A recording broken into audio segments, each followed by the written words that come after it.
سەلام هاوڕێیان دیسان گەڕام وڵاتان ئەم ڤیدیۆیە تەواوکەری ڤیدیۆی بەشی دووەمە کە لەسەر ئیکسپرێس ئینتری دامنا و لەو شوێنەوە ستاین کەوتمان دوای ئەوەی تۆ کۆدی ئیشکردن و هەروەها ئاستی ئیشەکە دۆزیەوە کە تۆ ئەکەویتە گروپی سکیل لەڤڵ A, B, 0 A, B, C ئۆردی ئەگەڕێمەوە ئێرە ئەم جارە ئەچم چیەکەم یەمە سەر ئەم لینکە How Express Entry Works. یەکەم ستێپ زۆر گرنگە ئەڵێ Find out if you are eligible. ئەڵێ دوو ڕێگای یەکەم ئاسانە دوو ڕێگا هەیە بۆ ئەوی بزانی ئایا Express Entry ئەدگرێتەوە یان نادگرێتەوە. با وەڵامی ئەم پرسیارانە بینەوە بۆ ئەوی بزانین ئەتوانین بە ڕێگەی ئیکسپرێس ئینتری کۆچ بکەین بۆ کەنەدا و ئەگەر نەمانتوانی ئەو سەیری ڤیدیۆکانی سۆماخانەکەین کە لەسەر ڕێگاکانی تر دایئەنێ ئەو کاتە یەکێک لەو ڕێگانە هەڵەبژێرین.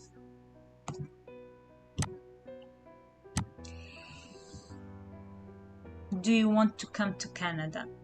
ئەی بۆ نا وەڵا خەڵک ئێرەوەڵا حەز دەکا بێ. لێرە ئەڵێ وەڵامی چەند پرسیارێک بیەرەوە بۆ ئەوەی بزانین کە تۆ ئەگونجێ بە ڕێگەی ئیکسپرێس ئینتری بیت یان نا. Check your eligibility. سەرەتا پێت ئەڵێ Which province or territory do you plan to live in? ئایا ئەتەوێت لە چ ناوچێک یاخود لە چ پارێزگایەکی کەنەدا بژیت؟ دوایی لە کاتێک کە فۆرمەکان پڕەکەیتەوە ئاسایی ئەتوانی نووسی لە هەمووی بەڵێ تک لە هەمووی بێ یان هەمووی هەڵبژێری بەڵام لێرە ئەبێ دانەیەک هەڵبژێری. من ئەڵێم حەزم لێیە لە بریتیش کۆلۆمبیا یان ئەلبەرتا با بریتیش کۆلۆمبیا هەڵبژێرین. Next. ئەڵێ چی Canada's official languages are English and French. You need to submit language test results for all programs under Express Entry if English or French is your first language. Which language test did you take for your first official language? ئەڵێ ئەگەر تۆ خەڵکی فەڕەنسایی لە لای بورج ئیڤلیشەوە ئەژی و ئەگەر تۆ خەڵکی بەریتانیایی خەڵکی ئوسترالیایی خەڵکی هەرکوێیەکی ئینگلیزیەکەت فولە ئینگلیزیەکەت پرفێکتە هەرە بێ تاقیکردنەوەی زمان بکەیت یعنی هیچ مەجالێکی تێنیە بۆیە بۆ خۆتان دانیشن لە ئێستاوە هەتا مانگی 12 هەتا ساڵی داهاتوو بەس خەریکی ئایلز بن بەڕاستی چونکە هیچ مەجالێکی تێنی خۆ بزینەوەی تیانە. باش ئێمە ئەڵێن چی ئەڵێن من ئایلسم هەیە ئەگەرش ئایلست نییە نۆن لێبە نۆن داگرە بەڵام ئێمە ئەڵێن ئایلسمان هەیە. باش next. What date did you take the test? ئەڵێ لە چ ساڵێک خۆی تەنها 2 ساڵ ئەبێ ئەو کاتێک کە ئایلسەکەی خۆی ئایلس دوای 2 ساڵ بەسەرەچێت بۆیە ئەبێ لە نێوان 2 ساڵ ساڵێک ئایلس تاقیکردنەوەی ئایلست کرد بێ. بۆ نمونە تۆ ئەڵێ من لە 2019 تاقیکردنەوەکەم کرد با بڵێ لە مانگی سەپتەمبەر مانگی 9 ئیتر ئەوە خۆتان ئەگە تاقیکردنەوەکەتان کردووە مانگی 9 یان هەر ساڵێک کە کردوتانە 2019 یان 20 ئەینووسن لێرە. دوای ئەوە ئەڵێ چی Enter the test score for speaking, listening, reading, writing هەر بەشێکی چەنەتێنە. من ئەوەی خۆم دائەنێم لە speaking حەوت listening حەوت reading حەوت writing 6.5 هێنا. من پێش 2 ساڵ تاقیکردنەوەکەم کرد ساڵی 2018 بەس لێرە نووسین 19.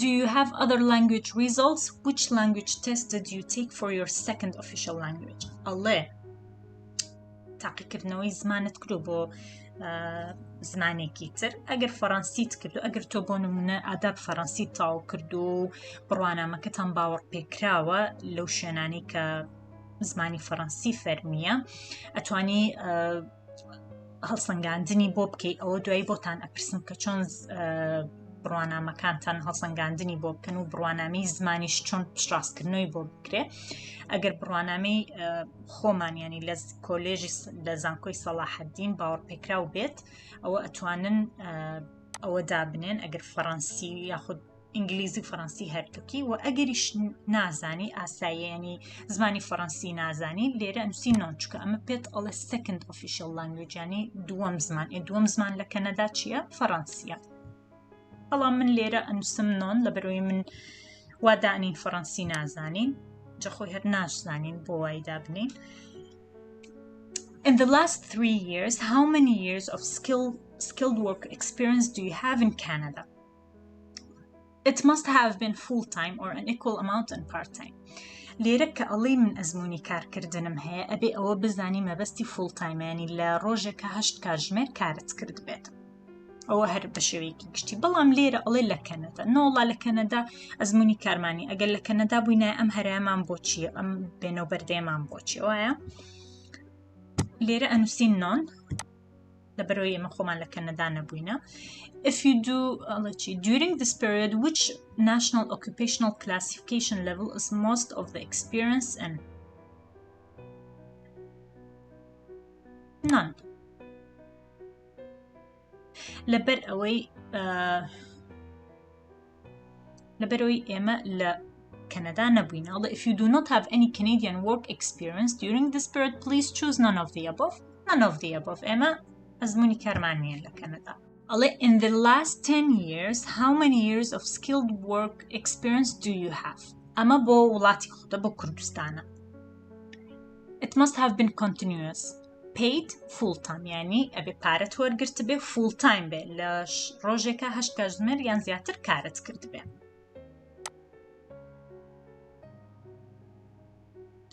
بۆ نمونە من ئەنووسم 4 بۆ 5 2 بۆ 3 ئیتر ئەمە لەسەر خۆتان ئەوەستێ. من ئەنووسم 4 to 5 4 بۆ 5 ساڵ ئەزموونی کارکردنم هەیە.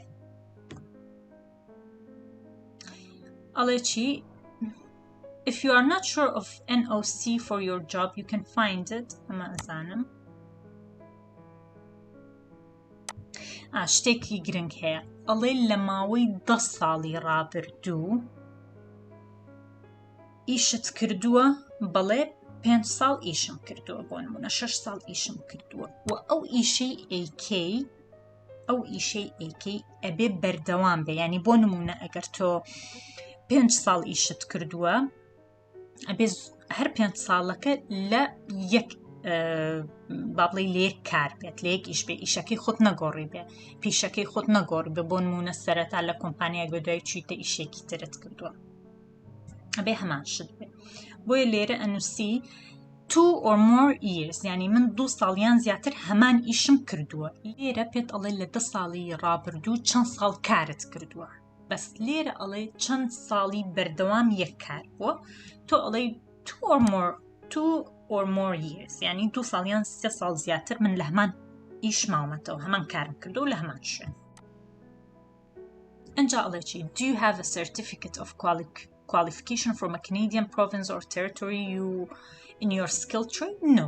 ئایا هیچ بڕوانامەی ڕاهێنانێک دیپلۆمایەک شتێکت بەدەستێناوە لە کەنەدا؟ ئێمە ئەڵێ نەخێر. How much money in Canadian dollars will you bring to Canada? چەند پارە ئەهێنی؟ من ئەنووسم $12,000 بۆ $16,000. دۆلاری کەنەدی جیاوازە لە دۆلاری ئەمریکی. ئەم لێرە لە گۆگڵ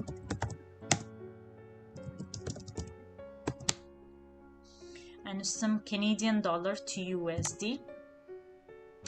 بۆ نمونە من ئەمەوێ $16,000 بێنم لەگەڵ خۆم. ئەنووسم $16,000 کەنەدی چەندەکە 9,790 ینی 9,8 وەرەقە ئەکا کاتە ڕێژەکەیان جیاوازە. بۆیە لێتان تێک نەچێ کە ئەڵێ کەنیدیان دۆلار چەنێ لێرە بخۆت لە گۆگڵ ئەتوانی سەیریکەی کە چەنێکەکە بە US دۆلار. How many family members do you have? چەند ئەندامانی خێزانت لەگەڵە؟ ئەگەر تۆ خێزانەکەت هەمووتان 3 کەسن بخۆتەوە ئەنووسی 3 4 5 6 7 یان زیاتر لە 7 من ئەنووسم یەکێک دائەنێ. Do you have a valid job offer in Canada? ئایا کارێکت دۆزیوەتەوە لە کەنەدا یاخود ئۆفەری کارێکت هەیە؟ نەخێر، ئێمە نیمانە. What's the date of your birth? 1992 مانگی 11 دەی 11 ئەو بەرواری لە دایکبوونی خۆمە نووسیومە. ئینجا ئەڵێ چی؟ What's the highest level of education for which you have earned a Canadian degree, diploma or certificate? نیمانە ئەم شتانە. ئێمە بڕوانامەی کەنەدامان نییە. ئەی باشە لە کوردستان چی تاو کردو یەی لێرە بڕوانامەکەی خۆت ئاستی خوێندنەکە دیاریەکەی. ئەگەر PhDت هەیە دکتۆرات هەیە ئەوە زۆر باشە، یەک کۆمە خاڵکەوەکەیتەوە بۆ خۆت.